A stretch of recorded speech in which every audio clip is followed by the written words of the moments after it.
నామమునకు మహిమ కలుగును గాక. హల్లెలూయా. దేవునితో అనేక మంది భక్తులు నడిచి ఆశీర్వదింపబడి ఆయన పరిశుద్ధ గ్రంథంలో లిఖింపబడి ఉన్నారు. మనము కూడా మన ఆత్మీయ స్థితిలో మనము కూడా ఆయనతో నడిచినట్లయితే దేవుడు మన నామమును, మన పేరును జీవ గ్రంథమందు రాస్తాను అనే వాగ్దానం ఇస్తున్నాడు. హల్లెలూయా.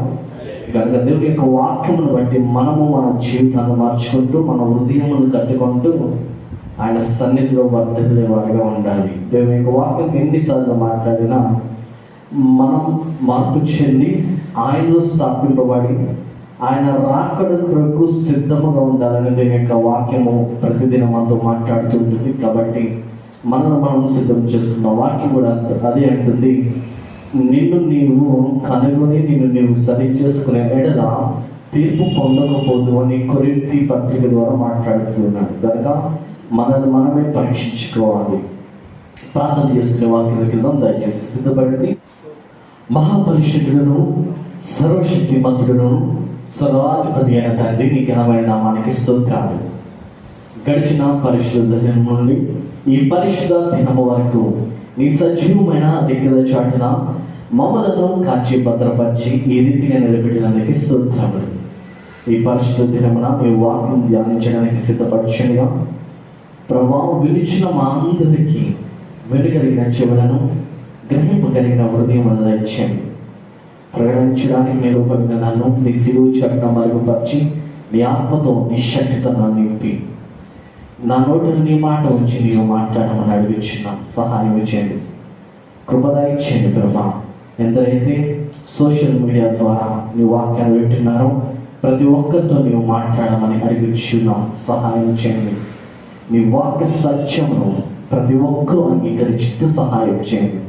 ఈ స్వరముతో ఎందరైతే వాక్యంలో ఆలకిస్తున్నారో ప్రతి కుటుంబములో ప్రతి హృదయములో నీ వాక్యము ఫలించినట్లు నీవే కార్యము జరిగించమని అడుగుచున్నాం. ఈ కాంపౌండ్ చుట్టూ నీ అగ్నికాల్చి వెళ్ళి విత్తబడుచున్న ప్రతి ఒక్క విత్తనము అనేక హృదయంలో నాటబడి మంచి ఫలించినట్లు నీవే సహాయం చేయమని నజరేయుడు పరిశుద్ధుడైన యేసుక్రీస్తు వారి నామమున అడిగి వేడుకొంచున్న మా పరమ తండ్రి, ఆమేన్.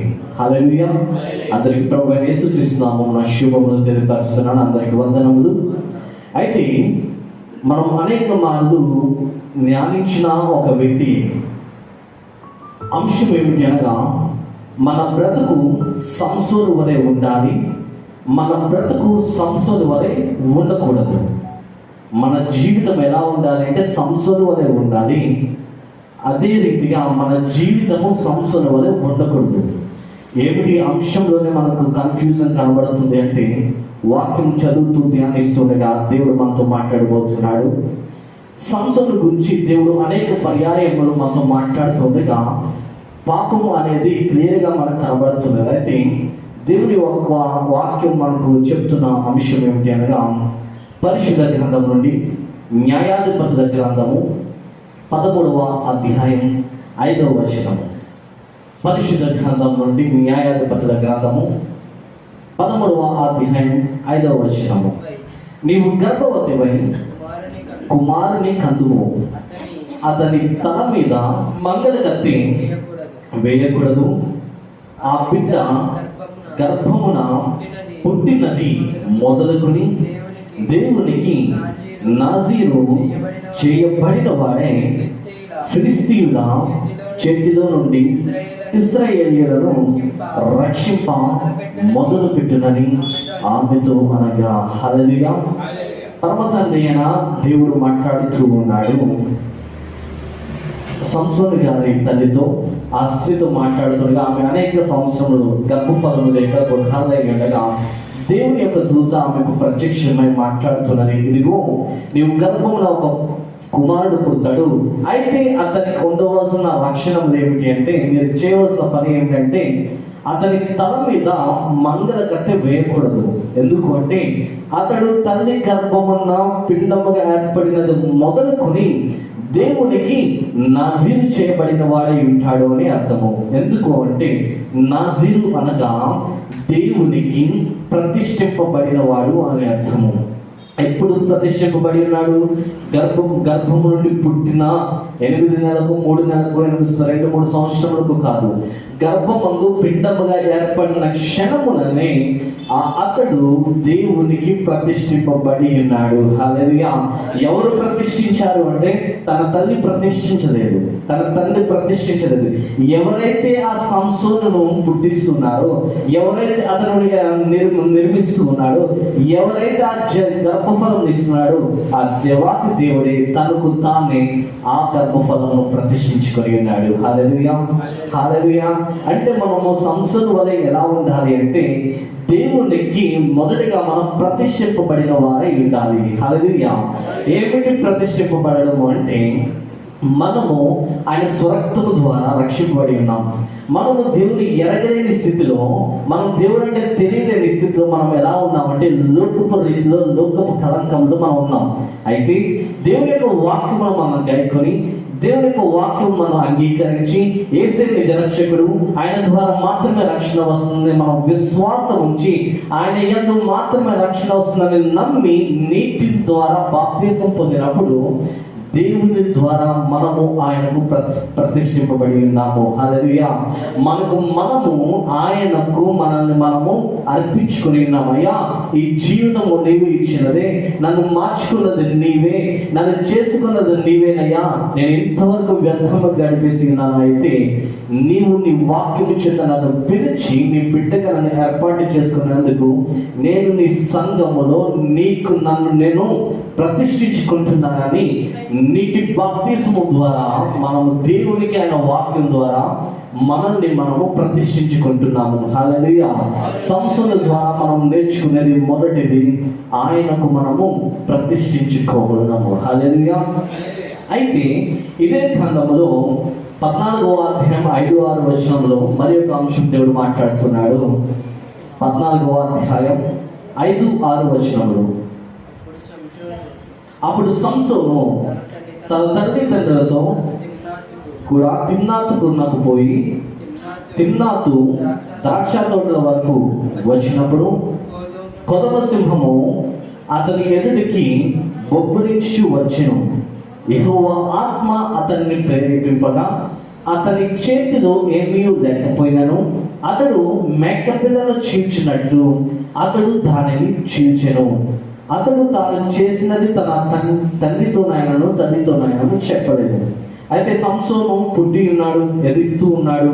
తన యవ్వన ప్రాయమందు వివాహం చేసుకోవడానికి ఒక ప్రాంతమునకు వెళ్తూ ఉండగా, ఒక ప్రాంతమందు తన ఎదుటకు ఒక సింహము అరుస్తూ గర్జిస్తూ తన మీదకు వస్తూ ఉంటే ఇతడు వెనకాల వెళ్తూ ఉన్నాడు. వెనకాల వెళ్తూ ఉండగా మేకపిల్లని ఎలా అయితే చీల్చేస్తారో, ఆయుధము లేకుండా, ఎలాంటి ఆయుధం లేకుండా తన 2 చేతులతో యెహోవా ఆత్మ చేత, యెహోవా శక్తి చేత వ్రాయబడినది. తన స్వతగ శక్తితో కాదు, తన సొంత బలముతో అయితే కాదు, కానీ దేవుని ఆత్మ చేత చేసి ఉన్నాడని వాక్యంలో మాట్లాడుతున్నారు. చూడండి, వాక్యం కనబడుతున్నది. అతడు 6వ వచనంలో యెహోవా ఆత్మ అతన్ని ప్రేరేపింపగా దేవుని యొక్క అభిషేకం ఆయన మీదకి రాగా ఆ సింహమును ఆ సంసోను ఎలా చీల్చివేసినాడంట, ఒక మేక పిల్లను చీల్చినట్లు దాన్ని 2గా చీల్చి పడేసినాడు. దేవుడు అంత బాహుబలమును ఎవరికి ఇచ్చినాడు? సంసోనుకు ఇచ్చినాడు. అతడు బలవంతుడు. అయితే ఈ బలమును బట్టి, ఈ పరిస్థితిని బట్టి మనం ఏం నేర్చుకోవాలి అంటే, దేవుడు ఏం నేర్పిస్తున్నాడు అంటే, మనకు ఎలాంటి సమస్యలు మనకు ఎదురుగా వచ్చినా, అది కుటుంబ సమస్య అయినను, ఆర్థిక సమస్య అయినను, మన ఆత్మీయ స్థితిలో మనం పడిపోయే స్థితి అయినా సరే, మన అపవాది గర్జించు సింహము వల్ల మన ఎదుటకు వస్తాడని వాక్యం మాట్లాడుతున్నది. అయితే ఆ గర్జించు సింహమును మనం ఎలా ఎదిరించాలని వాక్యం సెలవిస్తుంది అంటే, మనకు బలం ఇచ్చేవాడను, నువ్వు 10 మంది ఎదుట నా గురించి సాక్ష్యం ఇవ్వడానికి నీవు నిలబడితే నీవు భయపడవద్దు. ఎందుకంటే మాట్లాడినది నీవు కాదు, నీలో నుండి మాట్లాడినది నేనే అని యెహోవా మాట్లాడుతున్నాడు తన శిష్యులతో. అయితే మనం ఏ సమస్య మన ఎదురుగా వచ్చినా మనం భయపడవలసిన అవసరం లేదు. ఎందుకు అంటే మనము దేవుని యందు నమ్మకం ఉంచి ఆయన చిత్తానుసారంగా మనం బ్రతుకుతున్నప్పుడు ఎలాంటి సమస్య వచ్చినా, ఎన్ని విపత్తులు వచ్చినా, ఎన్ని ఇబ్బందులు వచ్చినా దేవుడు తన బాహుబలముతో మనల్ని రక్షిస్తాడు. హల్లెలూయా, హల్లెలూయా. సంసోను తన యవన ప్రాయమందు కూడా దేవుడికి లోబడి ఉన్నాడు. దేవుని చిత్తానుసారంగా జీవిస్తున్నాడు. దేవుడు ఏది చేయమంటే అది చేస్తున్నాడు. సంసోను ఎందుకు జన్మింపబడి ఉన్నాడు? ఆయన ఎందుకు దేవునికి ప్రతిష్ఠించుకొని ఉన్నాడంటే అక్కడ 5వ వచనంలో ఉంది కదా ప్రారంభంలో, ఫిలిస్తీన్ల పరిపాలన నుండి, ఫిలిస్తీన్ల బానిసత్వం నుండి ఇశ్రాయేలీయులను తన తెగ వారిని రక్షించడానికి దేవుడు సంసోను ఎన్నుకొని ఉన్నాడు. పాత నిబంధనలు ఇంకా ముందుకు చూసినట్లయితే ఐగుప్తు చెర నుండి ఇజ్రాయేలు రక్షించడానికి మోషేని ఎన్నుకున్నాడు. రాజుల కన్నా ముందు న్యాయాధిపతులు అనబడిన వారు దేవుడు ఏర్పాటు చేసుకున్నారు. ఎందుకంటే ఏ సమస్య వచ్చినా, ఎలాంటి అక్కర వచ్చినా వీరు న్యాయాధిపతిగా ఉండి వారి తరపున వారికి న్యాయం చేసేవారిగా దేవుడు అనేకులను న్యాయాధిపతిగా నియమించుకున్నాడు. ఆ న్యాయాధిపతుల్లో సంసోను కూడా ఒక న్యాయాధిపతిగా దేవుడు సెలవిస్తున్నాడు. అందుకని దేవుడు సంసోను వాడుకుంటున్నాడు. ఎలా అంటే తన ప్రజలను వారి బానిసత్వముల నుండి, వారి ఇబ్బందుల నుండి, వారి సమస్యల నుండి రక్షించడానికి ఒక బలవంతుడిగా, ఒక సైనికుడిగా, ఒక యోధుని వలె దేవుడు సంసోను వాడుకుంటూ ఉన్నాడు. హల్లెలూయా. ఇంత రీతిగా, ఇంత బలముగా దేవుడు సంసోను ఒక ప్రణాళిక కలిగినప్పుడు సంసోను ఎలా జీవించాలి? దేవునికి విధేయత చూపించాడు. దేవుని ఆరాధించాడు. దేవునికి భయపడుతూ తన తల్లిదండ్రులకు లోబడుతున్నాడు. ఎంతవరకు అంటే తన యవ్వన ప్రాయం నుండి తనకు లోకం మీద ఆశ కలగనంత వరకు కూడా దేవుని చిత్తానుసారంగా జీవిస్తున్నాడు. ఇక్కడ వరకు మన సంసోను వల్ల మనం బ్రతకవచ్చు. సంసోను బ్రతుకు వల్ల మన బ్రతుకు కూడా ఉండాలి. ఎందుకు అంటే మొదటిది, మనం దేవునికి ప్రతిష్ఠింపబడిన వారమై ఉండాలి. అయితే మనకు ఒక ప్రశ్న రావచ్చు, నేను దేవుని ఎరగలేదే, అనేక తెలియక పాపములు మనం చుట్టుకుని నా జీవితంలో ఎంతో కృంగజేసి నేను బలహీనుడైపోయినాను. అయితే వాక్యం మాట్లాడుచున్నది, నా స్వరక్తం ద్వారా నేను నిన్ను వెతుక్కొని, నా స్వరక్తం కాచి నేను నిన్ను రక్షించుకొని, నా బిడ్డగా నేను నిన్ను స్వీకరించుకొని అని దేవుడు మాట్లాడుతున్నాడు. ఆ వాక్యమును నమ్మి, ఆ వాక్యమును విశ్వాసం ఉంచి యేసయ్య నిజ రక్షకుడని నీవు నమ్మితే, ఆ నమ్మకం ఎప్పటి వరకు ఉండాలి అంటే మనము, మన ప్రాణము ఈ దేహం నుండి వేరు చేయబడేంత వరకు, ఆ క్షణం వరకు కూడా అదే నమ్మకంతో మనం ఉన్న ఎడల దేవుడు మన జీవితం ఎలా చేస్తాడంటే ప్రతిష్ఠింపబడిన జీవితం వల్ల అయినా వాడుకుంటూ ఉంటాడు. హల్లెలూయా. రెండవది, ఎన్ని సమస్యలు వచ్చినా, ఎన్ని నష్టములు వచ్చినా, ఎన్ని ఇబ్బందులు వచ్చినా, ప్రాణం పోయే సమయమే వచ్చినా దేవుని మీద మనం ఆధారపడినట్లయితే ఎలాంటి సమస్య అయినా ఆయన తీర్చగలడు. ఎలాంటి సమస్య అయినా ఆయన మన నుండి విడుదల చేయగలడు. ఆ సమస్యలను మనకు విడుదలనిచ్చి మనల్ని స్వతంత్రంగా చేయగలిగిన గొప్ప దేవుడు మన యేసయ్య. హల్లెలూయా. హల్లెలూయా. అలాగే 15వ అధ్యాయం 9 నుండి 20 వచనములు చూస్తే, ఇదే పుస్తకము 15వ అధ్యాయం 9 నుండి 20 వచనములు. అప్పుడు ఫిలిస్తీయులు బయలుదేరి యూదా దేశంలో దిగి చెదరిరి. లేహీలో దోపిడి కొరకే దండు కూర్చురి. యూదా వారు, మీరేలా మా మీదకు వచ్చిద్దరని అడగగా, ఫిలిస్తీయులు, సంసోను మాకు చేసినట్టు మేము అతనికి చేయవలనని అతన్ని కట్టడికి వచ్చితమనేది.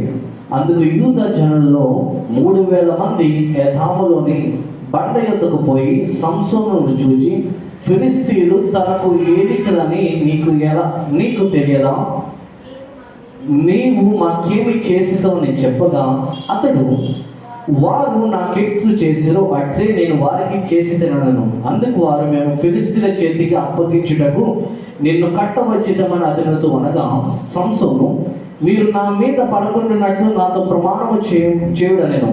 అందుకు వారు, అలాగూ కాదు, నిశ్చయముగా మేము నిన్ను చంపము, కానీ నిన్ను గట్టిగా కట్టి వారి చేతికి మేము అప్పగించదామని చెప్పి 2 క్రొత్త తాళ్ళ చేత అతన్ని కట్టి ఆ బండ యొద్ద నుండి అతన్ని తీసుకొని వచ్చి, అతడు లేహీకి వచ్చే వరకు ఫిలిస్తీయులు అతన్ని ఎదుర్కొని కేకలు వేయగా, యెహోవా ఆత్మ అతని మీదకి బలముగా వచ్చినందున అతని చేతులకు కట్టబడిన తాళ్ళు అగ్ని చేత కాల్చబడిన జనప నారవలే ఆయన, సంఖ్యలను అతని చేతుల మీద నుండి విడిపోయాను.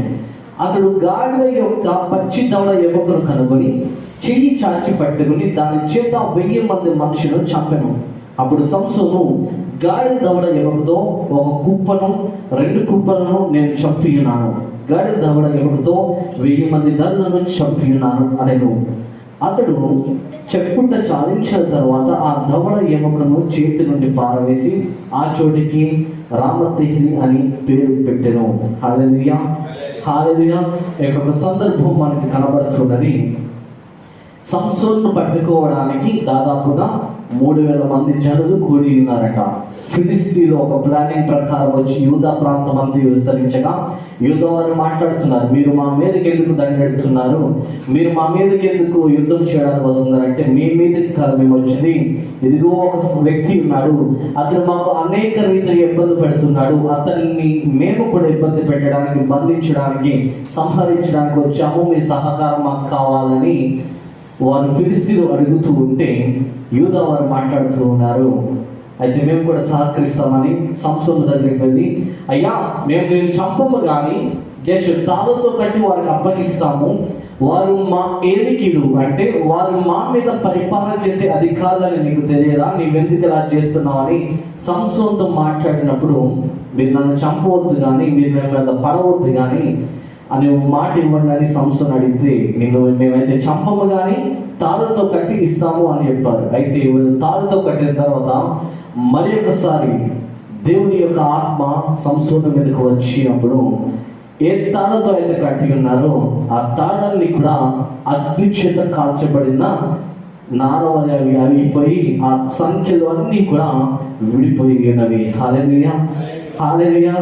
దేవుని చేత మనము ఏర్పాటు చేయబడినట్లయితే, దేవుని చిత్త ప్రకారము మనము నిర్ణయింపబడిన మన ప్రవర్తన సరి అయినది అయితే, దేవుని చేత మన జీవితము, మన ప్రవర్తన, మన కుటుంబము నడపబడుతున్నట్లయితే, ఎలాంటి సమస్యలు, ఎలాంటి ఇబ్బందులు, ఎలాంటి శోధనలు మనల్ని చుట్టుముట్టినా, మనల్ని శోధించిన, అపవాదే మన మీద అధికారం చెలాయించడానికి ప్రయత్నించిన, మనం వేస్తున్నామో మన విశ్వాసంతో ప్రార్థన చేయగా ప్రతి సంఖ్యలను, ప్రతి ఒక్క ఇబ్బంది దేవుడు మన నుండి విడుదల చేయగల సమర్థుడైనాడు. హల్లెలూయా, హల్లెలూయా.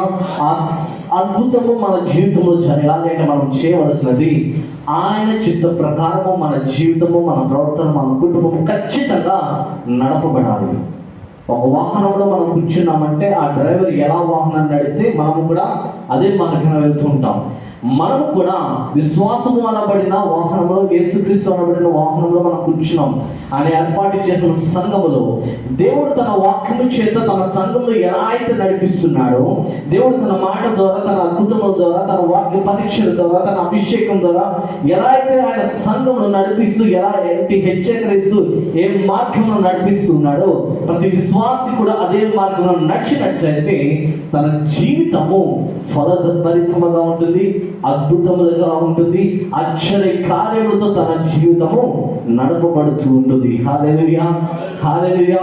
1000 మంది సంసోను బంధించడానికి వచ్చినప్పుడు ఆ తాళ్ళు బంధకంలాంటి విడిపోతే అతడు వాటి నుండి విడుదల పొంది పచ్చి గాడిద దవడ ఎముక పట్టుకొని 1000 మందిని, ఒకే ఒక నరుడు, ఒకే ఒక మనిషి 1000 మంది నరులను, 1000 మంది యోధులను, వారేమో సామాన్యులమే కాదు, ఫిలిస్తీన్ల దేశమంతటి మీద ట్రైనింగ్ పొందినటువంటి సైనికులు ఉన్నారు. వారి మీద ఒకే ఒక మనిషి నిలబడి 1000 మందిని హతము చేశాడంటే మనుషులు నమ్మటకు అసాధ్యమది. ఎందుకు అనగా దేవుడు అతని పక్షంగా వ్యాజ్యమాడడానికి నిలబడి ఉన్నాడు. హల్లెలూయా. మనకు ముందున్న సమస్యలు కూడా అంటూ భయంకరంగా ఉండవచ్చు, మనం వాటిని తట్టుకోలేకపోవచ్చు, కానీ ఆ సమస్యకు విడుదల మన పక్షంలో ఉన్న దేవుడు మాత్రమే చేయగలడు. హల్లెలూయా. అది ఎప్పుడు జరుగుతుంది అంటే మనం సంపూర్ణంగా దేవుని యందు మనము నిలబడినప్పుడు జరుగుతూ ఉంటుంది. ఎక్కడి వరకు మనం ఆలోచన చేసినట్లయితే సంస్థల వల్ల మనం ఖచ్చితంగా బ్రతకాలి. సంస్థలు దేనిలో కూడా వెనుతిరగలేదు. శత్రువు తిరగబడుతున్నాడా, దేవుని మీద నమ్మకం ఉంచి శత్రువు మీదకి పరిగెడుతూ యుద్ధం చేస్తున్నాడు. ఏదైనా విష జంతువు, భయంకరమైన మృగము వెంటాడుతున్నదా, దేవుడి మీద విశ్వాసం ఉంచి ఆయన అభిషేకం ద్వారా, ఆయన ఆత్మతో అద్భుతములు చేస్తున్నాడు. అతని దేవుడు వాగ్దానం ఇచ్చినాడు, మంగళకత్త వేయకూడదు, ఇతడు నేను నజీరు చేయబడి ఉన్నాను. ఎందుకు? దేవుని పని జరగడానికి. ఏంటి ఆ పని? బానిసత్వం నుండి, పాపం నుండి, ఆ బానిసత్వం నుండి తన ప్రజలను విడుదల చేయడానికి నేను ప్రతిష్ఠించుకొని ఉన్నానని సంసోను దేవుడు ప్రతిష్ఠించుకున్నాడు. నేడు మనల్ని కూడా ఆయన ప్రతిష్ఠించుకొని ఉన్నాడు. ఎందుకు? ఆయనకు సాక్షిగా మనం నిలబడడానికి. ఎందుకు ఆయన మనం ఏర్పాటు చేసుకున్నాడు? మన బానిసత్వం నుండి, లోకపు తలంపుల నుండి మనం విడుదల పొందడానికి దేవుడు తన కుమారుడు పంపించినాడు. ఆయన యందు విశ్వాసం ఉంచితే చాలు, ఇంకే పని అవసరం లేదు. ఆ విశ్వాసం ఉంచితే చాలు, నీవు విడుదల పొందుతావని దేవుడు వాగ్దానం ఇస్తున్నాడు. ఇప్పటి వరకు మన సంస్థని మనం ఫాలో అవ్వచ్చు, ఆయన వెంబడించవచ్చు, అనే రీతిగా మనం జీవించవచ్చు. అయితే సంస్థల వల్లే మనం బ్రతకకూడదు, ఆయన బ్రతుకు వల్లే మనం బ్రతుకు ఉండకూడదు. ఎందుకు అనగా 16వ అధ్యాయం మొదటి వచనము, న్యాయాధిపతులు 16వ అధ్యాయం మొదటి వచనము, అదే 16వ అధ్యాయం 4వ వచనము. తరువాత సంసోను గాజాకు వెళ్ళి వేశ్యనొకతను చూచి ఆమె యొద్ద చేరెను. 4వ వచనం. పిమ్మట అతడు షోరేకు లోయలోనున్న డెలీలా అను స్త్రీని మోహింపగా. హల్లెలూయా, హల్లెలూయా. ఖచ్చితంగా వాక్యం మనం ధ్యానిస్తూ వెళ్ళాలి. ఎందుకనగా దేవుని చేత ప్రతిష్ఠింపబడి జన్మించిన వ్యక్తి, దేవుని చేత ఏర్పాటు చేయబడిన వ్యక్తి, ఆయన ప్రజలను విడుదల చేయడానికి దేవుడే నిర్ణయించి జన్మనిచ్చిన వ్యక్తి, అతి బలము చేత దేవుని ఆత్మ చేత నింపబడిన వ్యక్తి, ఏ సమస్య వచ్చినా, ఎలాంటి అడ్డంకులు వచ్చినా దేవుని ఆత్మ చేత ఎదిరించిన వ్యక్తి, దేవుని ప్రజల మీద న్యాయాధిపతిగా ఏర్పాటు చేయబడిన వ్యక్తి. పైన 16వ అధ్యాయం పైన ఉంటుంది, 15వ అధ్యాయం 19-20 వచనంలో అతడు ఫిలిస్తీన్ల దినములలో 20 ఏళ్ళు ఇశ్రాయేలులకు న్యాయాధిపతి అయి ఉండెను. ఇశ్రాయేలు ప్రజల మీద 20 సంవత్సరములు న్యాయాధిపతిగా దేవుని చేత ఏర్పాటు చేయబడిన వ్యక్తి. అలాంటి వ్యక్తి ఎలా ఉండాలి? ఎంత పరిశుద్ధంగా ఉండాలి?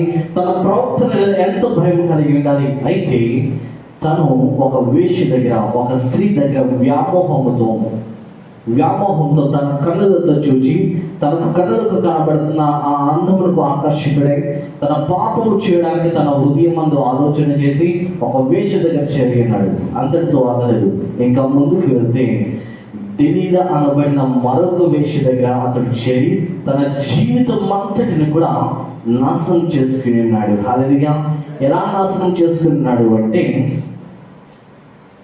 డెలీలా దగ్గర చేరిన తర్వాత ఫిలిస్తీన్లు అతడు ఎవరినైతే సంహరించాడో ఆ తెగవారందరూ కూడా డెలీలా దగ్గరికి వచ్చి తనను బెదిరిస్తూ, లేకపోతే నీకు నేను ఇంత ఇస్తామో, నీవు అతని యొక్క బలం యొక్క రహస్యం ఏమిటో, అతడు ఇంత బలముగా ఉండడానికి, ఇంత శక్తిమంతుడు ఉండడం రహస్యం ఏమిటో తెలుసుకో, మీకు ఎంత సంపద ఇస్తానని డెలీలా ప్రేరేపించిన తర్వాత ఆ స్త్రీ మాట్లాడుతున్నది 6వ వచనంలో, నీ మహాబలము దేనిలో నుండున్నదో, నిన్ను దేని చేత కట్టి బాధింపవచ్చు నాకు దయచేసి తెలుపుమని సంసోను అడిగింది.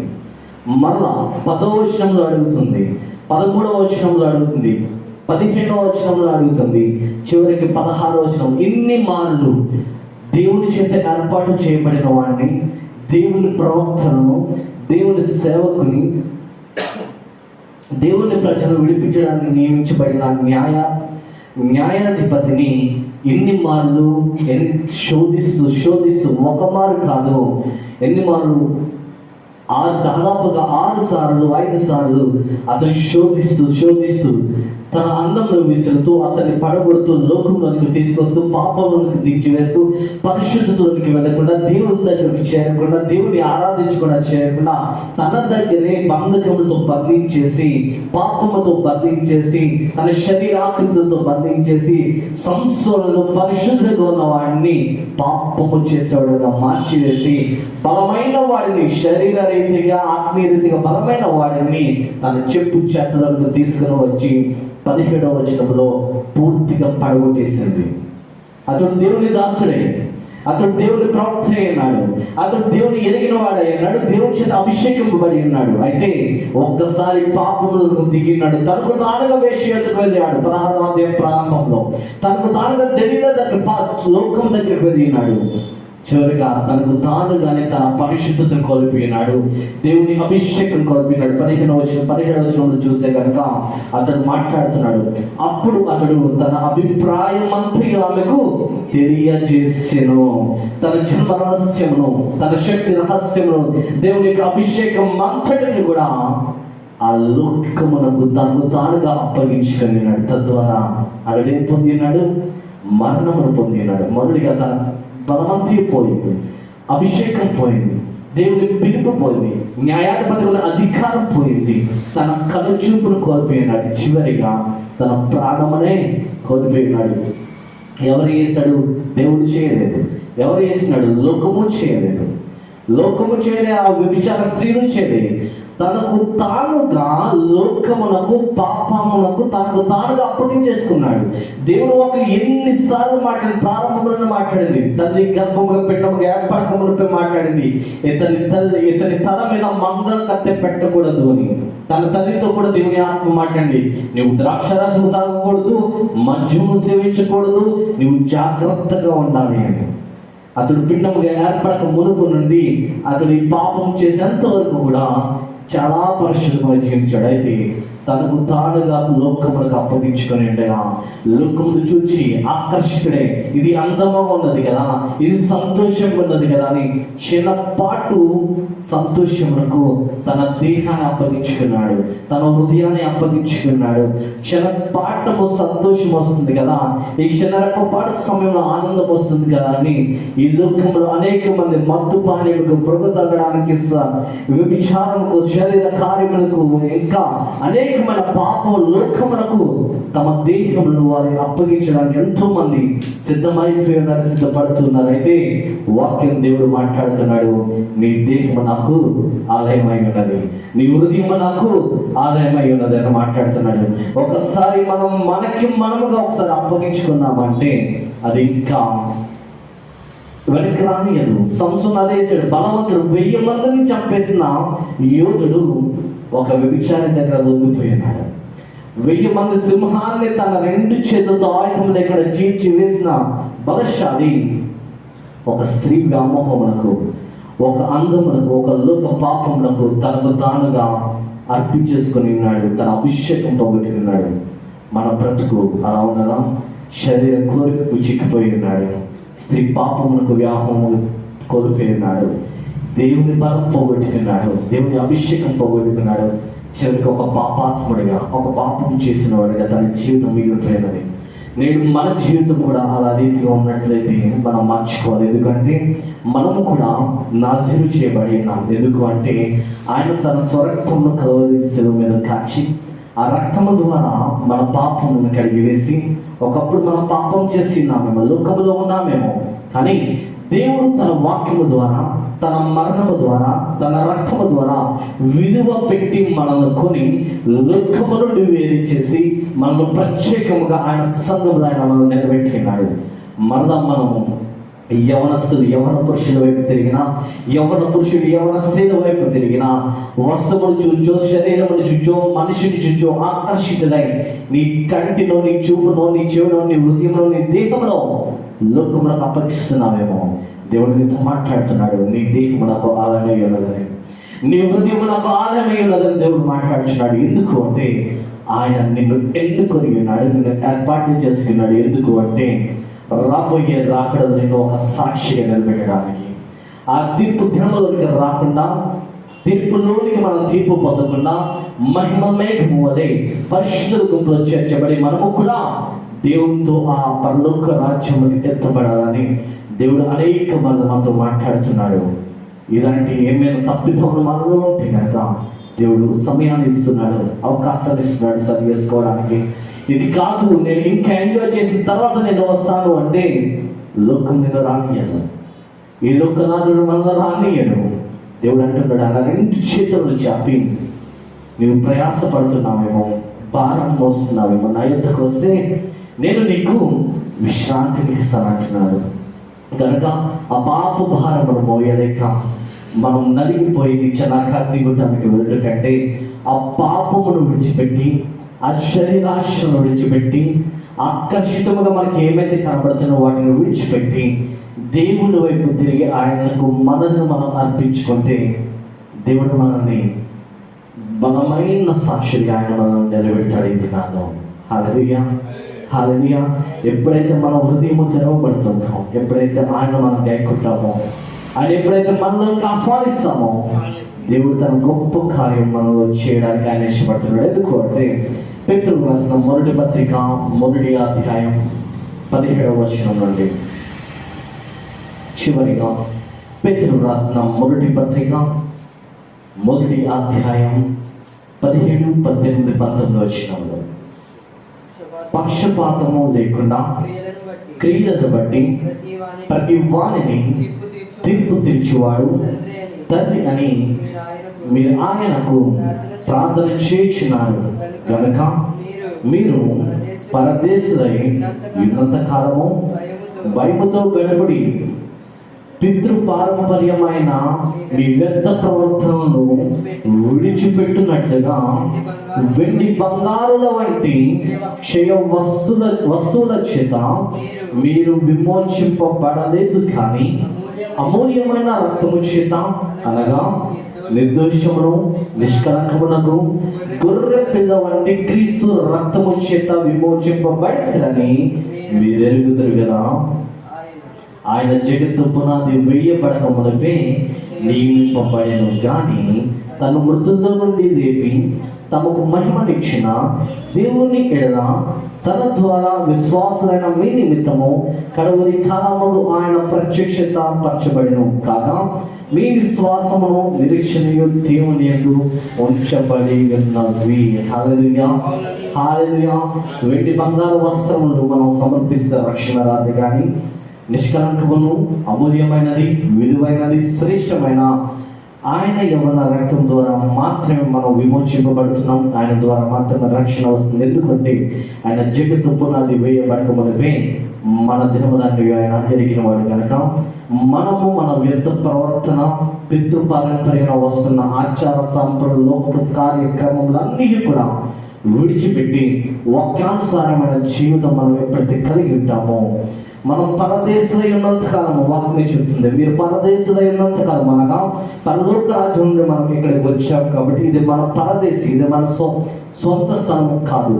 భూమి మీద మనం ఉన్నంత కాలం ఇది మన సొంత స్థలము కాదు. ఎందుకంటే మన సొంత స్థలము పరలోకమందు ఏర్పాటు చేయబడినది. హల్లెలూయా.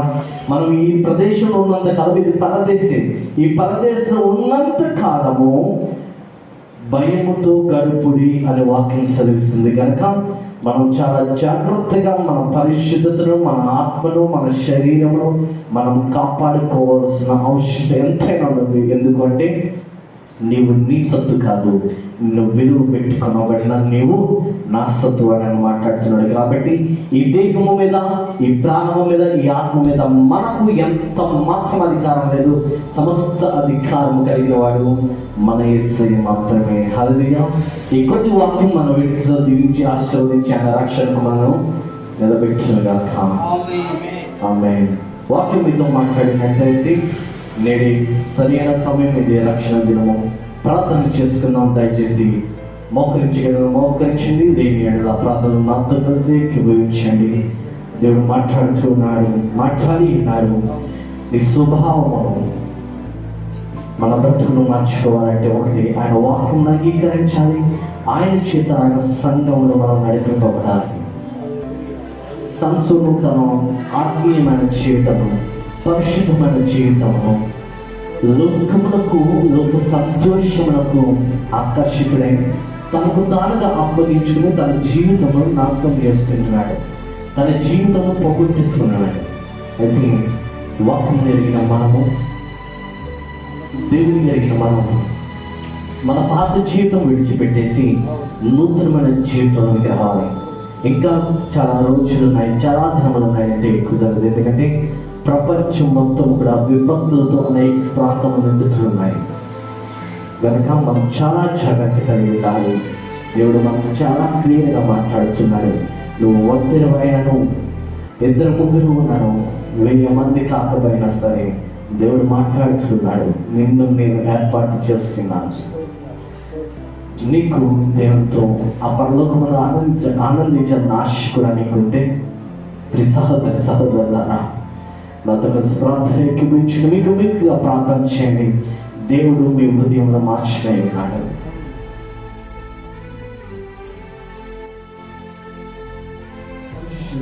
సర్వశక్తిమంతుడైన తండ్రి, మీకు వందనాలు ప్రభువా. మేము కూడా ఈ సంఘములో సంస్థలో ప్రతిష్ఠింపబడి ఉన్నామయ్యా. అయితే ఆ ప్రతిష్ఠతను గుర్తించలేని వారమై ఉన్నాము తండ్రి. ఆ ప్రతిష్ఠతను ప్రభావం కైకొనలేని వారమై ఉన్నామయ్యా. ఒకసారి నీ ఆత్మతో మమ్మల్ని నడిపించమని అడిగించాము తండ్రి. ఒకసారి నీ స్వరముతో మాట్లాడమని అడిగించినామయ్యా తండ్రి. సంస్థలో నీ ఆత్మ బలోచిత అనేక శోధనలు చేయించినాడు. అనేక పాపములో నుండి, అనేక ప్రమాదముల నుండి తప్పింపబడి ఉన్నాడు. అయితే తనకు తానుగా పాపములకు అప్పగింపబడి ఉన్నాడు. తనకు తానుగా దుఃఖములకు జాలస్త్రీ కింద ప్రభా అప్పగింపబడి పాపములు పడిపోయినా నీ అభిషేకం పోగొట్టుకున్నాడయా. అటు రీతిగా మేము వండుకున్నాం తండ్రి. మేము కూడా ఇదొక సమణ మత్తు పానీయములుకున్నా, ఇదొక సమణ శరీర కార్యములకు ప్రభా, ఇదొక సంబంధమైన ప్రభా తన కన్నులకు సంతోషం ఇచ్చే తన వ్యర్థమైన ప్రభా నీ చిత్తములు కానీ వ్యర్థమైన ఏ పాపపు తలంపుని కానీ మేము చూడకుండాయ్యా. మా హృదయంలో రక్షించండి, మా ప్రాణములో రక్షించండి, మా కుటుంబంలో రక్షించండి ప్రభా, మా సంఘములో రక్షించమని అడిగించిన సహాయం చేయండి.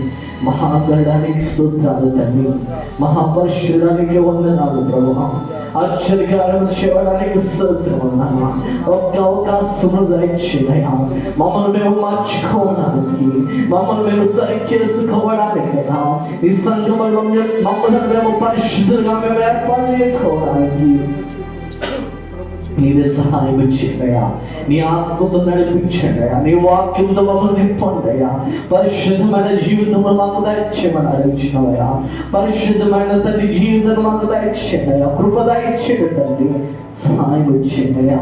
తల్లి ఇంకను నీ వాక్యంలో మేము పరిశుద్ధంగా ఉంచబడినట్టుగా, నీకు నాశనం చేయబడిన వాళ్ళగా, నీ సంఘంలో మేము ప్రతిష్ఠింపబడిన వాళ్ళగా ప్రభా మేమందరము సహాయం చేయండియా.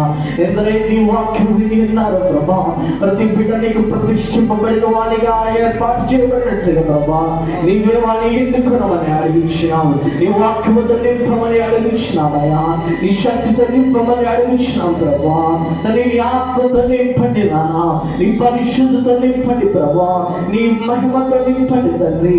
తండ్రి ఏ లోకపు అలంకరణ కానీ, లోకపు సామర్థ్యములే కానీ, లోకపు తలంపులే కానీ పని చేయకుండా నీ అధికరించమని అడిగించినాం. ఏ హృదయంలోకి పోకుండా ప్రభా నీవే సహాయం చేయనయా. నీవే కృప దయచేయనయా. నీవే మాట్లాడండి తండ్రి, నీవే సహాయం చేయనయా. తండ్రి వాక్యము విని ప్రభా మేము ప్రార్థన ముగించుకు తిరిగి వెళ్ళిచ్చిన మా ప్రయాణాలంతటితో తోడి ఉండండి. కృప దయచేయమని అడిగించినాం. సహాయం చేయండి. కృప కలిగిన వారికి వందనములు.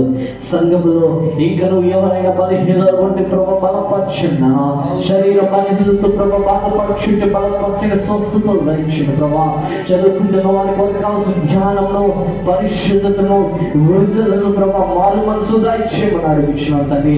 నీ వాక్యము విని బాప్తిసం పొంది ఇంకా మేము ఇంకా పాపములు ఉండే ప్రభా నీవు మాట్లాడండి. సంపూర్ణమైన విడుదల దయచేయండి, సంపూర్ణమైన మారు మనసు దయచేయమని అడిగించిన ప్రభా. మేము లోకములకు ప్రభా వెలుగు వలె ఉండేటట్టు ఈ వాక్యం ఇచ్చిన మమ్మల్ని నింపమని అడిగించినాం. యూట్యూబ్, ఫేస్బుక్, సోషల్ మీడియాలో ఉంటున్న ప్రతి ఒక్కరి నుంచి ఆశీర్వదించండి. నీ పరిచయం ఇంకా విస్తరింపచేయమని అడిగించినాం. నీ కృప దయచేయమని అడిగించినాం. తండ్రి నీ సేవకులు బలపరచండి. ఇంకా అనేక ప్రాంతాలని బలమగా వాడుకోమని అడిగించిన కృప దయచేయండి. ఎన్నిక లేని వాడు నన్ను ఎన్నుకునే ప్రభా, నన్ను వాడుకుంటున్న విధానంగా నీకు స్తోత్రాలు ప్రభా. మా ద్వారా ఇంకా నీ నామము గణపరచబడినట్లు సహాయం చేయండి ప్రభా. ఈ లోకమును వ్యాపారంలో చూసుకుంటున్న వారు ఉన్నారు ప్రభా, న్యాయబద్ధంగా వ్యాపారం చేసుకుంటున్నాను. వారి కుటుంబం పోషించగల జ్ఞానము వారికి దయచేయండి. పైన పండించే వారికి కావాల్సిన కాపుదల ఆరోగ్యం దయచేయండి. అధికారులు న్యాయకులు ప్రభా క్రమబద్ధమైన న్యాయపరమైన పరిపాలన చేసినట్టు దయచేయమని అడుగుతున్నాం. ఎరుగోనమైన సేవకులు ప్రభా, ఈ సేవకులు పలికిన తండ్రి చుట్టుపక్కల దయచేయను ప్రభా, బలపరచుడు దయపరచు తండ్రి, సంపూర్ణ స్వస్థత దయచేయమని అడుగుచిన కృప దయచేయండి. నీవి విడుదల దయచేయడం మరేలా మనల సంగమతో కూడి ప్రభా తండ్రి, సభ్యులతో కూడి నీ సన్నిధిలో ఆరాధించడం సంపూర్ణ స్వస్థత దయచేయండి, కృప దయచేయమని అడుగుతున్నాం. ఈ సంఘమును ఈ పరిచయం ఇక్కడ విస్తరిపరిచేయమని నీవే సహాయం చేయమని నజరేయుడు పరిశుద్ధుడైన యేసుక్రీస్తు వారి నామమున అడిగి వేడుకొనుచున్నాము పరమ తండ్రి, ఆమేన్. తండ్రికి కుమారునికి పరిశుద్ధాత్మకి కృపా కాపుదల రక్షణ ఇప్పుడు నేను సదాకాలము సకల పరిశుద్ధులకు మనకు తోడేయండి నడిపించును గాక.